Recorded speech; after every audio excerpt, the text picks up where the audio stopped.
तुम्ही आमचे चिरंजीव शोभता। सरदार की वाट्याला यायच्या आधीच ती शिकून घेतलीत। छान छान छान।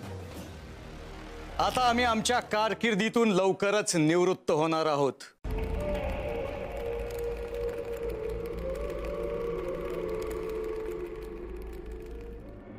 सरदारकीची नियुक्ती झाली होती तेव्हा महाराजांनी आम्हाला हे मानाचं कडं आम्हाला बहाल केलं होतं। आता आम्ही हे तुम्हाला सुपूर्द करत आहोत।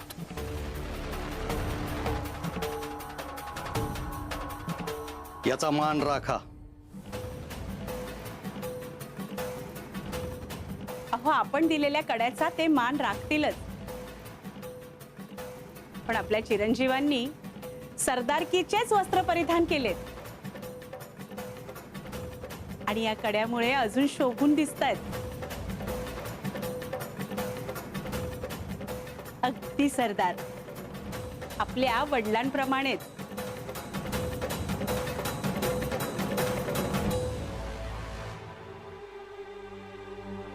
अहो, आता सरदार म्हणून मिरवायचंय, मग त्यासाठी अशी वस्त्र परिधान करावी लागतील ना। म्हणूनच आम्हीच सांगितलं त्यांना। आणि तसंही पुढचं आयुष्य आता सरदारपणातच जाणार आहे।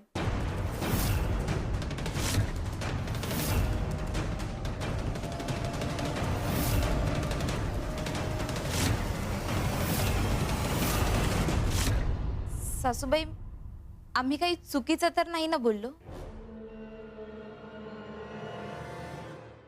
अजिबात नाही, अगदी योग्य तेच केलं।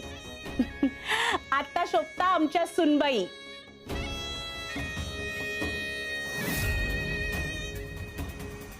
आमचे चिरंजीव जर सरदार म्हणून शोभणार असतील तर त्यांना बायको सुद्धा तशी शोभायला हवी।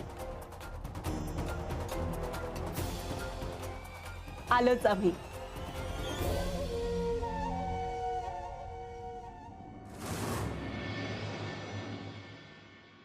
स्वामी, मी उचलू? बघ उचलून। माई, पहा आता कशी चुटकी सरशी काठी उचलते मी। तुम्ही पण बघा गया ते।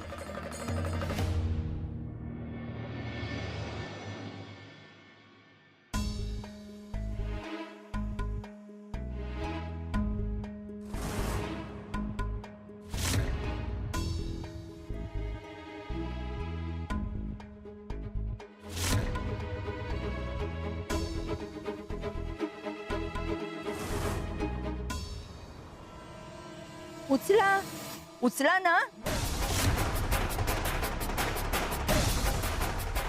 आता विचार नका करू जास्त, उचला ती काठी। हा, उचलते। हा,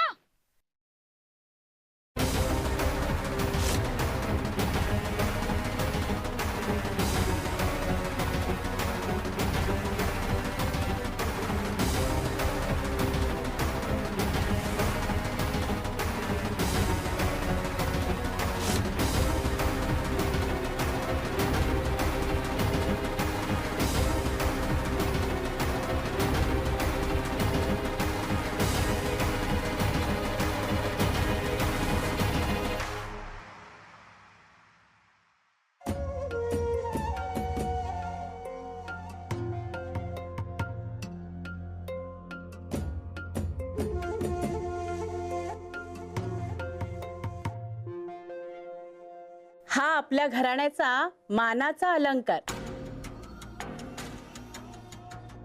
आमच्या सासूबाईंनी आमच्याकडे सुपूर्द केला होता। आता हा आम्ही तुमच्याकडे सुपूर्द करतो।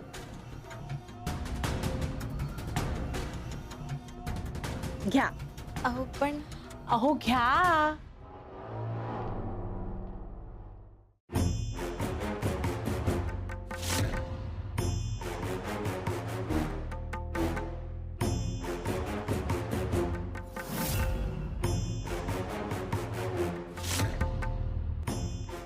ए इकडे।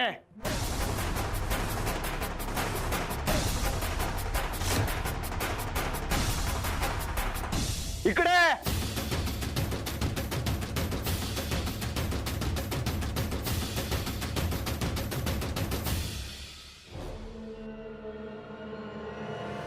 इथे एवढा आनंदाचा प्रसंग चालू आहे आणि तू तोंड पाडून उभा आहेस. तुला आनंद नाही झाला? हा, बोल ना. नजर लावतोस.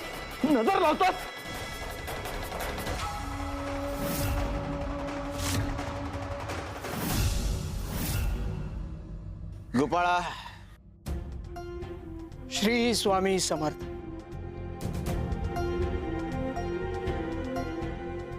श्री स्वामी समर्थ.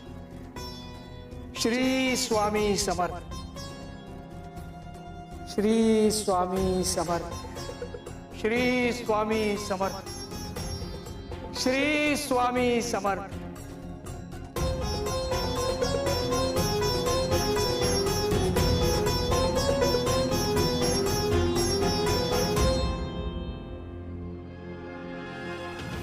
श्री स्वामी समर्थ.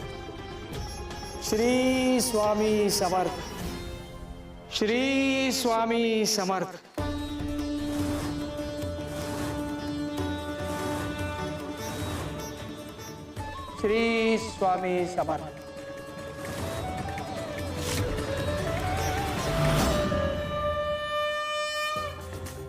श्री स्वामी समर्थ. श्री स्वामी समर्थ. श्री स्वामी समर्थ. श्री स्वामी समर्थ.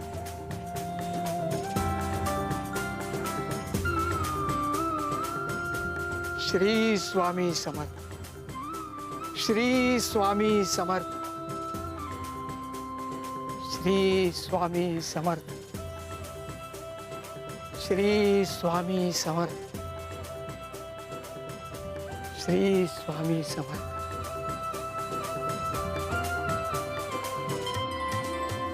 स्वामी, तुम्ही भेदभाव केलात. गोपाळ बुवा तुमचे लाडके भक्त आहेत ना, म्हणून तुम्ही काहीतरी मंत्र वगैरे म्हणालात, म्हणून त्यांना काठी सहजपणे उचलता आली.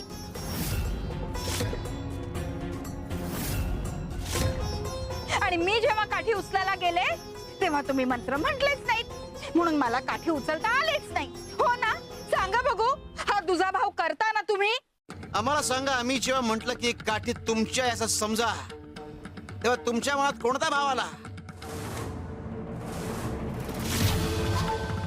आम्ही म्हटलं की असं समजा ही काठी तुमची आहे म्हणून, तर तुमच्या मनात मालकीचा आणि वर्चस्वाचा भाव निर्माण झाला. तुम्ही स्वतःला श्रेष्ठ समजू लागलात आणि काठीला कमी लेखलात, म्हणून तुम्ही काठी उचलू शकला नाहीत.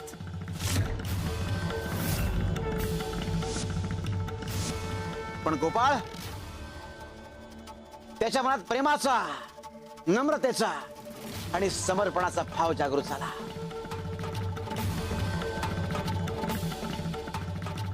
तो म्हणाला की त्याचं असं काही नाही, त्याने सर्वस्व आम्हाला अर्पण केला, म्हणून तो काठी उचलू शकला.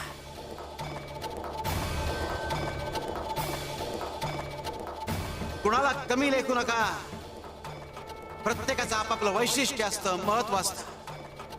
गरज असते तिथे ओळखण्याची.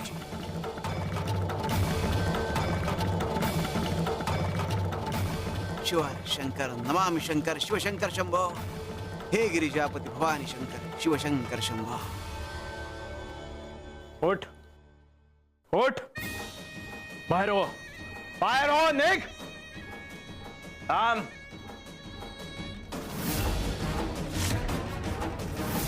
बाहेर जा आणि धावत ये आणि मुजरा कर.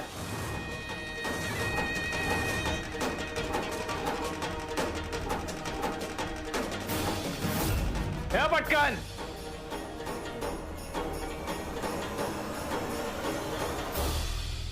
असं करतात मुजरा? असं करतात का मुजरा? कसा करतात? कमरेतून वाकून मालक. हा, मग वाक.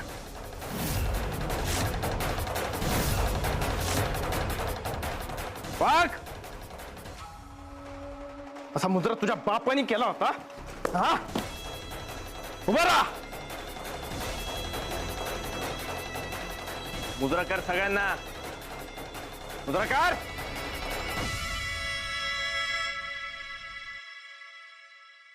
हाँ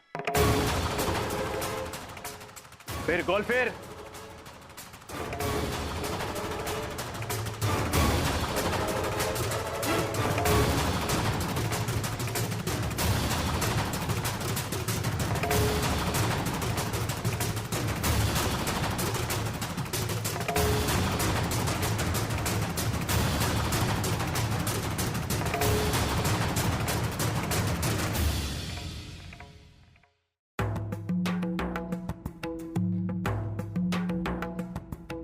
आम्हाला सांगा, काठी शिवाय हा झेंडा फडकवता येईल का? नाही स्वामी, काठीशिवाय झेंडा फडकूच शकत नाही. स्वामी अहो हे शक्यच नाही. खरंय स्वामी, अहो काठी नसेल तर झेंडा कसा फडकेल? हा विचार करून सांगा की का शक्य नाही.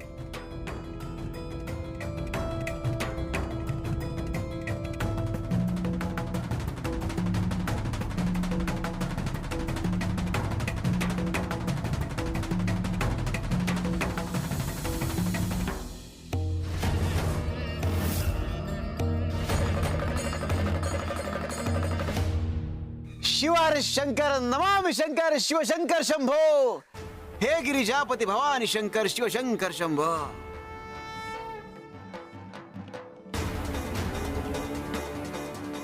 हा झेंडा म्हणजे तुमच्या आयुष्यातलं यश आणि कर्तृत्व यांचं प्रतीक, आणि काठी म्हणजे तुमच्या आयुष्यात वेळोवेळी सहकार्य करणारी माणसं. मग ते तुमचे नातेवाईक असतील, मित्रमंडळी असतील,